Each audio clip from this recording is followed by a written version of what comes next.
Halo pemirsa JPR TV dari Sabang sampai Merauke, dari Miangas hingga Pulau Rote. Bertemu lagi dengan saya Diantri Arfiani dalam program Kominfo Newsroom.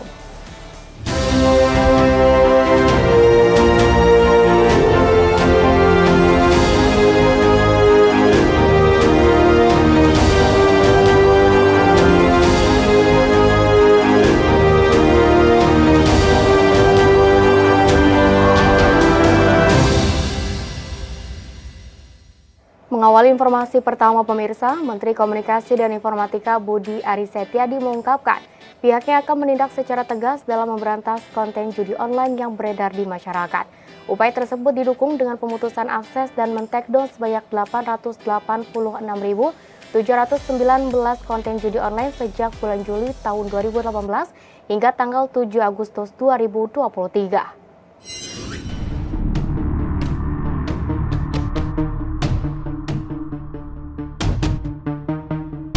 Kementerian Komunikasi dan Informatika terus berupaya memberantas konten judi online secara menyeluruh dengan cepat, tepat, dan sigap.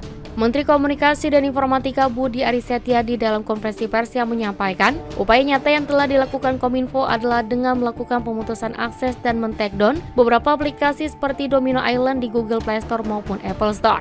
Tercatat, sejak bulan Juli tahun 2018 hingga 7 Agustus 2023, Kementerian Kominfo juga telah melakukan pemutusan akses dan men-takedown sebanyak 886.719 konten perjudian online.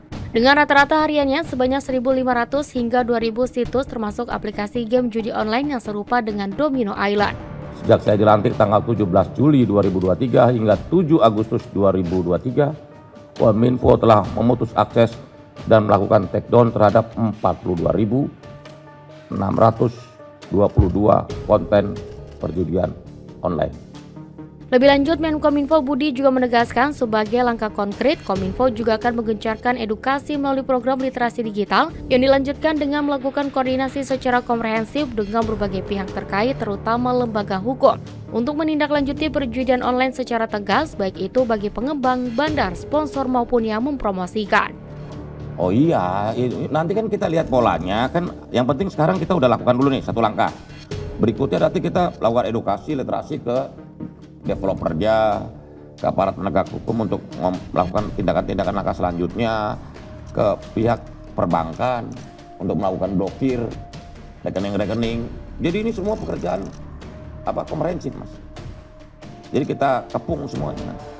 Termasuk juga soal yang tadi Mas bilang, tindakan hukum untuk para pengembangnya kan, itu akan kita lakukan. Tapi kan kita harus lakukan koordinasi dulu dengan semua pihak terkait. Gitu. Pemirsa, Dirjen IKP Kementerian Kominfo Usman Kansong menyampaikan, pemerintah tengah mengupayakan penyediaan visa on arrival guna memberikan kemudahan layanan keimigrasian bagi jurnalis asing yang akan meliput konferensi tingkat tinggi ke-43 ASEAN pada tanggal 5 hingga 7 September 2023 mendatang.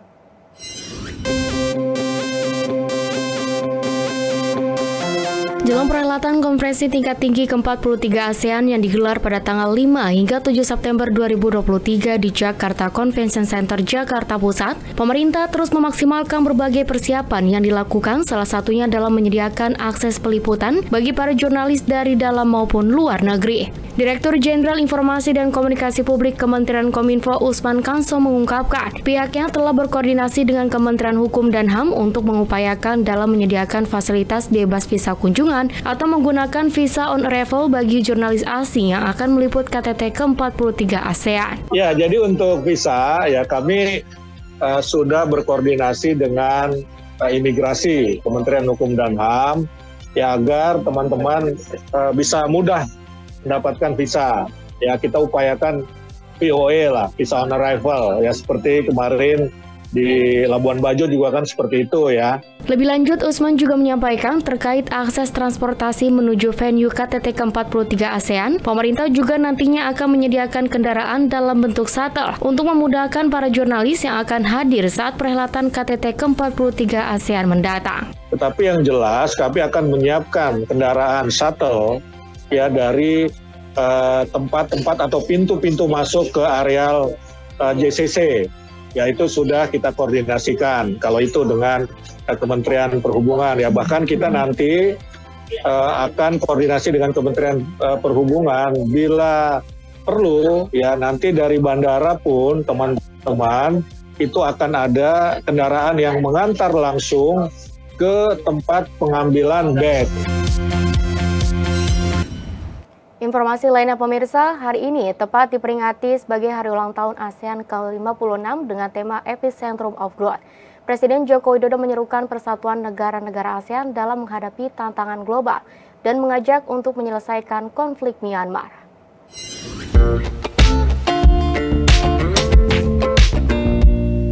Presiden Joko Widodo menghadiri peringatan HUT ke-56 ASEAN tahun 2023 di Nusantara Hall Gedung Sekretariat ASEAN, Jakarta. Perayaan internasional ini bertujuan untuk memperingati berdirinya Organisasi Perhimpunan Bangsa-Bangsa Asia Tenggara atau Association of Southeast Asian Nations. Dalam pidatonya, Presiden menegaskan bahwa dalam perayaan hari ulang tahun ke-56 ASEAN ini, tekad yang ingin dibawa Indonesia sebagai pemegang mandat keketuaan adalah menjadikan Asia Tenggara sebagai kawasan yang stabil dan sejahtera.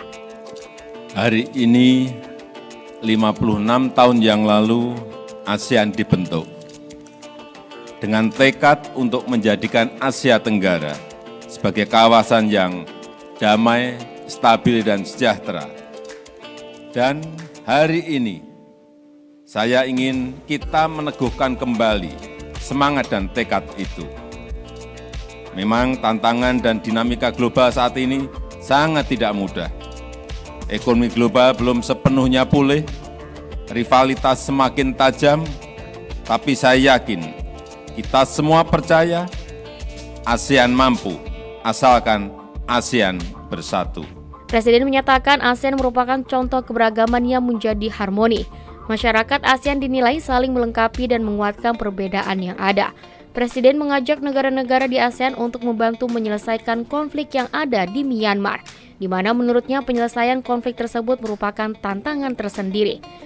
Memang kita sadari situasi di Myanmar saat ini masih penuh tantangan. Upaya ASEAN membantu Myanmar terus dilakukan melalui 5-point consensus. Namun, kita juga harus menyadari situasi ini hanya dapat diselesaikan jika ada kemauan politik dari seluruh pihak di Myanmar. Sebagai informasi, tahun 2023 adalah kali kelima Indonesia memegang keketuaan ASEAN. Sebelumnya, Indonesia pernah menjabat sebagai ketua ASEAN pada tahun 1976, 1996, 2003, dan 2011. Sebagai Ketua ASEAN 2023, Indonesia berkomitmen mengkokohkan persatuan melalui KTT ke-43 ASEAN, yakni pada tanggal 5 hingga 7 September 2023 di Jakarta. Pemirsa, Ketua DPR RI Puan Maharani menyerukan pesan solidaritas dan persatuan negara-negara Asia Tenggara dalam sidang umum ke-44 ASEAN Interparliamentary Assembly atau AIPA. Puan berpesan AIPA harus dapat menemukan titik temu komitmen bersama di tengah perbedaan antar negara AIPA. Ketua DPR RI sekaligus Presiden ASEAN Interparliamentary Assembly AIPA 2023, Puan Maharani memimpin sidang paripurna pertama AIPA ke-44 yang digelar di Jakarta. Sidang umum AIPA ke-44 merupakan salah satu puncak keketuaan DPR RI di AIPA. Menyusul presidensi DPR sebagai Ketua AIPA tahun 2023, momen ini juga bertepatan dengan keketuaan Indonesia di ASEAN. Dalam sambutannya, Puan menekankan pentingnya peran parlemen dalam memperkuat komitmen menghadapi berbagai krisis multidimensi, tantangan dan permasalahan global dan regional. Stabilitas merupakan prasyarat bagi pembangunan dan pertumbuhan ekonomi di Asia Tenggara. ASEAN yang damai, stabil, dan sejahtera akan berkontribusi bagi stabilitas dan pertumbuhan ekonomi global. Oleh karena itu, AIPA akan terus melanjutkan, memperkuat, dan mempertajam komitmen yang diperlukan untuk menjaga dan memastikan kawasan Asia Tenggara yang kondusif, damai, stabil, dan sejahtera. AIPA ke-44 ini diikuti oleh 9 negara delegasi yang terdiri dari 605 orang. Myanmar tidak hadir dalam AIPA kali ini. Selain itu, ada juga 18 negara observer dan tamu dan 10 organisasi internasional.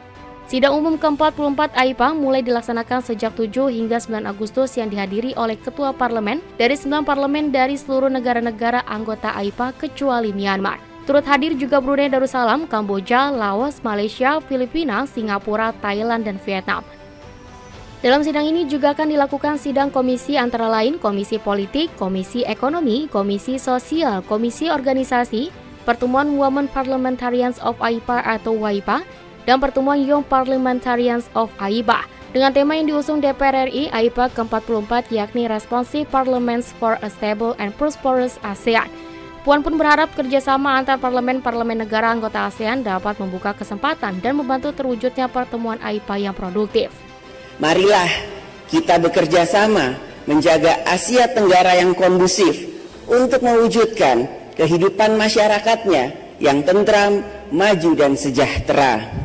ASEAN kuat karena bersatu, ASEAN bersatu karena kuat. One ASEAN family, together we are one. Pemirsa, usai jeda Kominfo Newsroom akan kembali dengan informasi lainnya sesaat lagi.